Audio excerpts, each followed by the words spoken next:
সব দিক আমরা একটা বিব্রতকর পরিস্থিতিতে পড়ে গেছিলাম।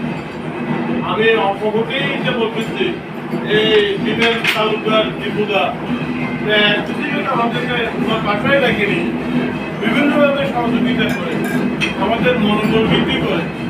উনি নিজের রক্ত দান করার পরও আরো 3 লক্ষ টাকা সরকার থেকে অনুদান নিয়ে আমাদের পাশে থেকে অন্যান্য মানুষ থেকে আরো অধিক কারণ করে আমরা জন্মাষ্টমী উদযাপন করতে পারি।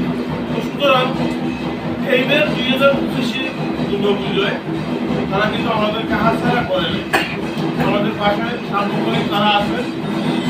তো কৃতজ্ঞতা প্রকাশ করছে, কিন্তু কৃতজ্ঞতা দিয়ে এটা শেষ করার নয়, আমাদের মনে রাখতে হবে আগামীতে আমরা কীভাবে ভালো থাকবো, আমরা আমাদেরকে কীরকম সহযোগিতা করতে হবে সেটা অবশ্যই আমাদের বিবেচনায় রেখে আমাদেরকে নিজেরাই পরিচালিত করতে হবে।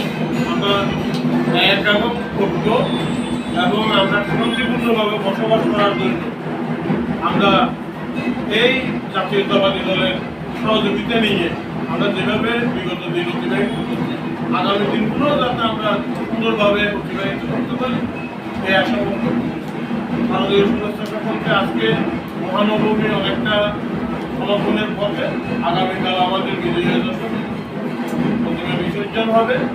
আগামীকাল পর্যন্ত যদি আমরা সুন্দরভাবে যদি এই সময়কালটা যদি অতিক্রম করতে পারি, তাহলে রাঙামাটিতে অন্তত আমরা বলতে পারবো যে এখানে কোনো ধরনের অপ্রীতিকর বা শৃঙ্খলা সৃষ্টি হয় না।